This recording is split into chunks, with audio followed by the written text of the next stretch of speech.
Bonjour et bienvenue dans cette cinquième et dernière séance de la formation guide, durant laquelle nous allons passer en revue la définition de l'influence, comment s'en servir dans notre pratique de guide, quelles sont les bases de la science de l'influence, les deux comportements critiques à suivre chez les membres et la règle fondamentale à toujours garder en tête pour être le meilleur influenceur possible vis-à-vis des membres.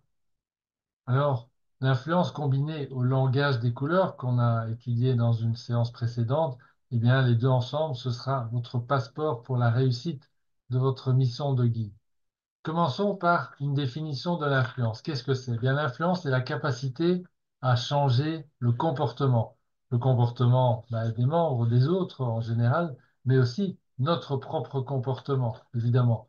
Alors, c'est l'une des capacités les plus importantes que nous puissions posséder, car notre degré de maîtrise de l'influence va indiquer notre niveau de leadership. Et dans la formation Vivre dans la grandeur, eh bien, votre rôle de guide, c'est un rôle de leadership. Alors, influencer, oui, mais comment? Ben, essentiellement, vous allez vous en rendre compte en montrant l'exemple. Alors, que voulons-nous influencer? Puisque c'est vrai qu'on dit depuis toujours que l'important est de ne pas influencer le membre. Non, c'est vrai, de ne pas influencer dans ce qu'il pense, mais ce que nous ne vou- c'est ça, c'est ce que nous ne voulons pas. Nous ne voulons pas influencer, c'est ce que pensent les membres. Ce que nous voulons influencer, par contre, c'est les comportements qui les conduisent à démarrer et à maintenir leur pratique des exercices proposés dans la formation. En faisant ça, on veut rendre aux membres leur pouvoir de changer leurs circonstances de vie et d'obtenir ce qu'ils désirent. Alors, influencer, très important évidemment, ce n'est pas de persuader. La persuasion, c'est rechercher une bonne combinaison de mots ou de phrases, hein, en général d'ailleurs basée sur la peur, la crainte de perdre ou l'envie de gagner, etc. Donc ça, c'est de la persuasion. Il ne s'agit pas de ça ici. L'influence, ça consiste, comme vous allez le voir, à identifier le ou les comportements critiques qui correspondent au but désiré par le membre. Je mets ça, cette définition ici dans le contexte de la pratique de guide ou d'instructeur dans notre cas, à Françoise et moi.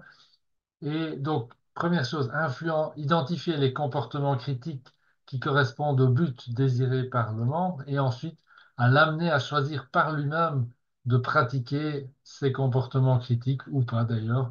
Mais en tout cas, nous, notre rôle, c'est de l'amener à pratiquer ces comportements critiques.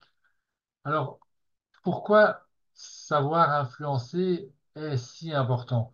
Ben, simplement parce que la capacité d'influence apporte à celui ou celle qui possède cette capacité un avantage énorme. C'est le pouvoir de changer les choses chez les autres, évidemment, d'aider les autres à changer les choses, mais aussi à changer les choses pour nous-mêmes. Donc, j'ajoute toujours cette composante, ça vous motive évidemment à rentrer dans l'apprentissage de cette pratique super importante. Raison pour laquelle les gens démarrent la formation de vivre dans la grandeur, quelle est-elle? Ben, c'est l'espoir évidemment d'obtenir des résultats différents dans leur vie, c'est de s'accomplir soi-même, de mieux se connaître, de surmonter des frustrations, des désillusions, etc. Donc, tout ça, en résumé, pourrait se dire en tant que créer du changement. Voilà. Alors, la science de l'influence fournit une méthode, on va dire, éthique pour faciliter le changement chez les autres, chez soi aussi, mais chez les autres, et donc chez les membres. Ça va les aider à déclencher les bonnes actions qui vont mener au but recherché. Et donc, par la même occasion et en conséquence, amener les membres à devenir les héros dans leur propre vie et non pas les simples figurants, comme c'est le cas malheureusement pour la plupart des gens. Alors, en fait, ce qu'on partage ici avec vous, ça vient d'un bouquin, un- le bouquin de référence dans ce domaine qui s'appelle Crucial Influence, malheureusement n'existant pas en français. Je vous donnerai dans un transparent ou deux le lien qui va vous permettre de voir le site internet qui est lié à ce bouquin si vous ne parlez pas l'anglais. Et là, le site internet, ben, il y a des outils aujourd'hui de traduction en français qui vont vous donner des éléments très très pratiques et importants. si vous le souhaitez, pour approfondir le sujet. En tout cas, ici, la question critique en fait de l'influence, et la base de la science de l'influence, c'est cette question, pourquoi les gens font-ils ce qu'ils font? Pourquoi est-ce que je fais ce que je fais? Pourquoi vous faites ce que vous faites? Voilà. Alors, eh bien, en fait, c'est simple. Les gens font les choses pour deux raisons. Première raison, parce qu'ils ont envie de les faire, ça c'est le côté motivation. Deuxième raison, c'est parce qu'ils sont capables de les faire, ça c'est la notion de capacité. Alors, il faut noter qu'on a quand même souvent une réponse erronée à cette question, pourquoi les gens font ce qu'ils font. Euh, Parce qu'on a des préjugés, on a tendance à interpréter les choses sans connaître vraiment, et donc on va à ce moment-là donner une raison qui n'est pas la bonne, on va présupposer des choses, et ça va créer des malentendus en cascade souvent. Voilà. Donc c'est pour ça que connaître ces fondamentaux est intéressant. Alors, quelles sont les bases de la science de l'influence? Il y a trois choses à regarder. Tous les grands influenceurs de la planète, dont les histoires d'ailleurs sont racontées dans ce livre Crucial Influence, donc je vous le recommande chaudement si vous lisez l'anglais. Sinon, allez voir sur le site encore une fois. En tout cas, ces grands influenceurs concentrent leurs efforts sur trois choses quand ils cherchent à influencer des groupes de gens en général. Première chose, identifier des résultats mesurables clairs. Alors, par exemple, dans la formation, ben, on peut utiliser à bon escient le pourcentage de membres qui arrivent au bout de la formation. Donc, ou à fortiori, on peut voir la métrique inverse, le nombre de gens qui abandonnent ou le nombre de gens qui restent par rapport à ceux qui abandonnent. Voilà. Donc ça, c'est une métrique assez simple et assez claire. La deuxième chose sur laquelle les influenceurs se concentrent, c'est de trouver les comportements vitaux. On va voir tout à l'heure quels sont les comportements vitaux du membre si on veut qu'il réussisse la formation. Je vais vous présenter maintenant brièvement les six sources d'influence que les auteurs ont identifiées dans leurs recherches en étudiant précisément le comportement de tous ces grands influenceurs. Le premier niveau de source de changement, c'est le niveau personnel. C'est le niveau auquel vous allez principalement fonctionner vis-à-vis des membres. Première source de motivation, première source d'influence, pardon, c'est la motivation personnelle, colonne de gauche. Est-ce que je prends du plaisir? Là, l'idée, ça va être de chercher à rendre les comportements apparemment douloureux et indésirables, de les rendre indolores et agréables. L'autre aspect, c'est d'aider les autres à relier, d'aider les membres à relier consciemment les comportements vitaux à des valeurs saines à travers des expériences personnelles qu'ils ont vécues. Donc ça, ce sont les deux sources liées à la motivation personnelle. Ensuite, toujours au niveau personnel, c'est l'aspect de la capacité. Est-ce que je suis capable? Est-ce que je suis personnellement capable de faire ce qu'on me demande de faire? Par exemple, dans le cas de la formation, évidemment, ce sont les exercices, la pause assise, etc. Eh bien, par rapport à ça, en tant que guide ou nous instructeurs, c'est d'être d'abord un enseignant et ensuite un motivateur. Donc, c'est l'idée, c'est de montrer, en fait, d'aider la personne à se rendre compte qu'elle est effectivement capable de le faire.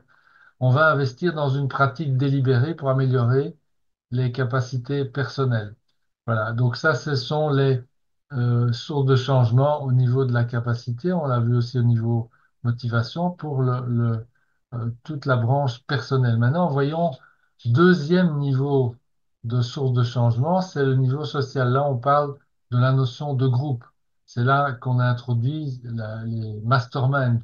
Donc, c'est l'influence des membres les uns vis-à-vis des autres. On a aussi dans ce niveau-là la motivation et la capacité. Est-ce que les autres motivent? Est-ce que les autres rendent les choses plus faciles? Le fait de travailler en groupe, le fait de faire des masterminds, etc.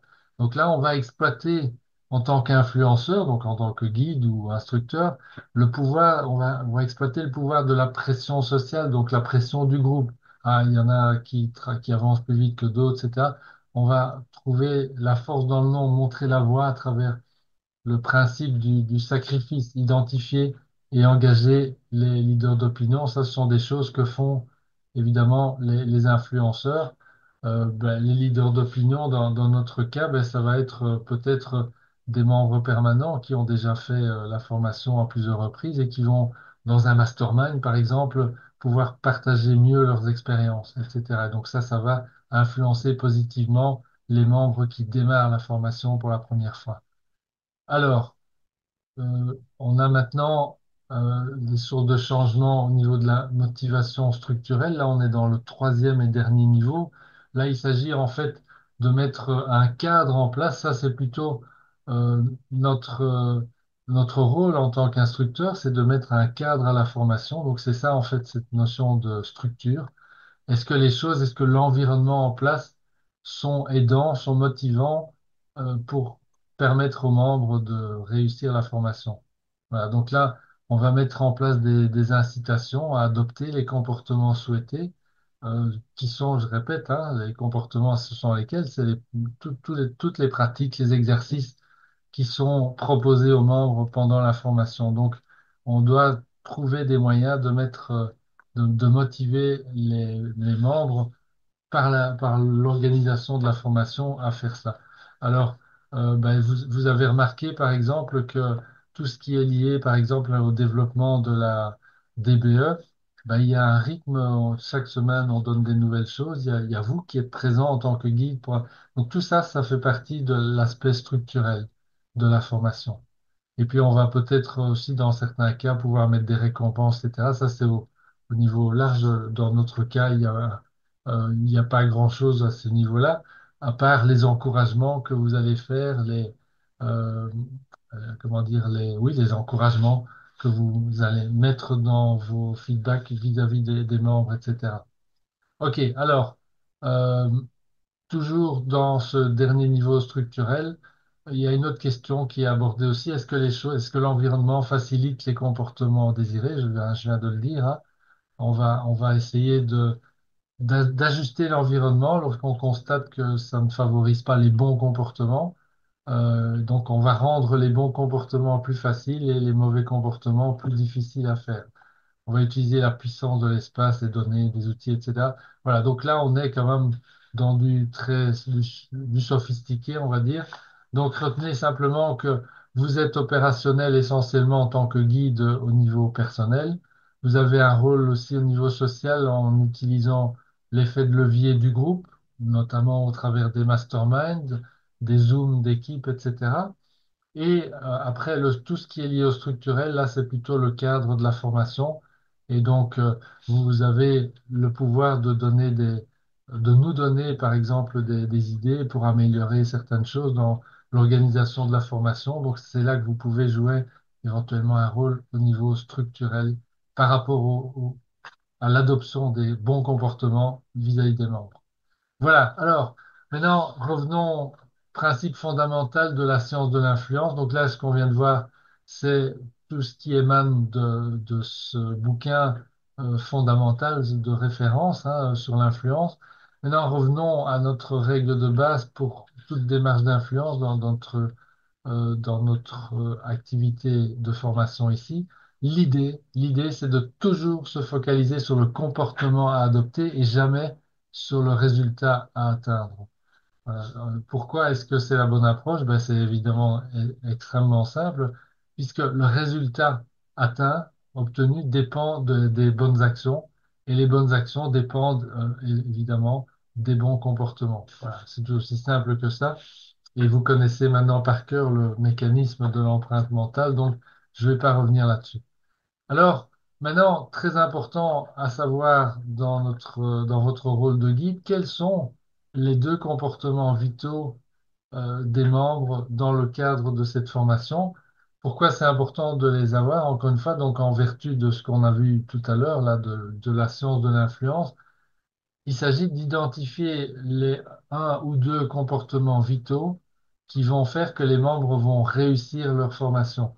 Et donc, agir à partir de là vis-à-vis des membres pour qu'ils adoptent ces comportements vitaux, puisqu'on sait que s'ils les adoptent, ils vont réussir la formation. C'est ça la dynamique, la mécanique de raisonnement. Alors, quels sont ces deux comportements vitaux? La pause assise et ensuite tout ce qui est lié aux lectures. Donc ça, c'est un des comportements vitaux. Les lectures de DBE, du bouquin Vivre dans la grandeur et du bouquin de la clé de la maîtrise. Et ensuite, c'est la pratique des autres exercices avec les fiches, fiches service, plan d'action, forme couleur, etc. Et aussi, évidemment, gratitude. Voilà. Maintenant, alors, c'est écrit en rouge ici. Pourquoi toute excuse de la part d'un membre de ne pas pratiquer l'un ou l'autre de ces comportements est à considérer comme un refus de l'appel, car il va empêcher le membre d'obtenir ce qu'il voulait au départ, c'est-à-dire les changements pour lesquels il s'est inscrit dans la formation, tout simplement. Alors, une règle absolue pour vous, pour les guides, tout ce qui n'est pas désirable et ça c'est lié à l'influence personnelle, hein, dans les trois types d'influence, tout ce qui n'est pas désirable pour le membre est considéré par lui, c'est inconscient évidemment, comme indésirable. Voilà. Alors, devinez ce que le membre, la plupart des membres, et rappelez-vous votre expérience, ne considèrent pas comme désirables, ben, ce sont précisément les exercices qu'on leur propose. C'est inconscient, bien entendu, mais en tout cas, c'est ce qui va se passer. Et donc, ils vont considérer, par exemple, qu'ils n'ont pas le temps, de faire ces exercices. Et ils vont pas voir qu'en fait, c'est grâce au fait qu'ils vont les faire que les choses vont pouvoir changer pour eux. C'est-à-dire que ils vont rejeter inconsciemment les comportements qu'on leur propose, qu'on leur demande d'adopter, c'est-à-dire faire les pratiques, parce qu'ils ne vont pas les considérer comme désirables. Hein, est-ce que je suis motivé à faire ça? Ben non, c'est- voilà. Et ça, c'est inconscient. Et donc, ce qu'il va falloir faire, c'est de les inviter à l'action en focalisant sur les comportements, donc sur ces comportements, alors ça c'est un rappel, en évitant d'utiliser la persuasion, évidemment. Il y a des moyens pratiques et vous pouvez vous entraîner à les faire. On en parle, on donne des exemples dans le manuel des guides, donc, et on refera des exercices si vous voulez dans une séance de débriefing si nécessaire. Alors, euh, on va bientôt terminer ici, mais faisons un dernier résumé sur les choses à faire, comment fonctionner en tant que guide pour amener les membres à adopter les bons comportements, parler dans sa couleur, ça c'est fondamental, évidemment, vous le savez déjà. Alors ça va être aussi de relier le comportement vital, par exemple la pose assise, que le membre ne pratique pas, que vous avez réalisé, hein, voilà, il fait pas la pause assise ou il fait pas ses lectures, enfin voilà, quel que soit le comportement vital qui n'est pas pratiqué, ben, dès que vous avez identifié ça, vous allez tenter de relier ce comportement à sa raison profonde d'agir qui est sa couleur ou à un but essentiel qu'il a exprimé dans sa DBE. Sa raison, pourquoi est-ce qu'il s'est inscrit dans la formation? Vous savez ça au travers de la fiche d'inscription. Et donc ça, c'est ce qu'on appelle une raison profonde ou un but essentiel. Donc ça va être de relier ce comportement vital, par exemple la pause assise, à sa raison profonde, par exemple améliorer mes relations familiales ou améliorer ma situation financière, etc. Donc, on va aussi, vous allez aussi vous intéresser à son rêve, en fait, via la DBE, hein, en général, c'est via ça, puisque, rappelez-vous, hein, c'est probablement, plus que probablement, la première fois que quelqu'un, vous, le guide en l'occurrence, s'intéresse sincèrement et profondément à ce qui leur tient à cœur. Ça, c'est vraiment important. Et ensuite, enseigner la rédaction de la DBE, c'est-à-dire les règles à suivre pour que le subconscient du membre entende le message. Et dans ce cadre-là, il y a deux savoir-faire à maîtriser. C'est d'une part les critères de rédaction de la DBA et ensuite le langage des couleurs et aussi le langage de l'influenceur. On peut voir aussi d'autres mesures supplémentaires, hein, c'est d'encourager les masterminds. Donc là, vous jouez sur l'aspect social, expérimenter, créer, dupliquer, voilà, tout ça est bien. Alors, en fonction de votre couleur de base, il y a évidemment des pièges standards à éviter. Pour les bleus, c'est de vouloir aider à tout prix, hein. Ça va en général créer de la confusion. Les jaunes, le défi pour eux, ça va être de rester concentré sur les deux comportements vitaux de la formation, la pause assise et les lectures d'une part, et puis la pratique des exercices. Pour les rouges, ça va être d'exercer leur patience par rapport à leurs membres qui sont pas tous rouges comme eux, évidemment, Donc, ils vont devoir résister à la tentation de leur dire ce qu'il faut faire. Et enfin, les blancs, ben, eux, ils risquent d'oublier les couleurs et d'être vraiment trop orientés sur les tâches et devenir, notamment vis-à-vis de leurs membres jaunes ou même rouges, d'être beaucoup trop orientés sur les détails, les tâches à faire. Et voilà. Le plus important, de toute manière, en tant que guide, c'est d'être vous, c'est de rester vous-même, de toujours partir du cœur et surtout aussi, évidemment, de montrer l'exemple. Ça sous-entend notamment que tous les comportements que vous allez aider les membres à adopter, ben, il va falloir en premier lieu que vous les adoptiez aussi, si ça n'est déjà fait. C'est ça que je dis souvent. Ce qui m'a le plus aidé, ce qui m'a le plus, ce que ça m'a le plus apporté d'être un guide dans cette formation, c'est que j'étais obligé d'adopter moi-même tous les comportements de la formation. Et c'est ce qui a évidemment contribué à changer largement mon existence. Et voilà, c'est terminé. Donc, je vous remercie pour votre attention. Nous aurons prochainement une séance de débriefing sur cette formation durant laquelle on aura l'occasion de pratiquer ensemble quelques exercices d'influence. Et d'ici là, ben, je vous souhaite une excellente continuation dans vos activités et dans vos projets. À bientôt.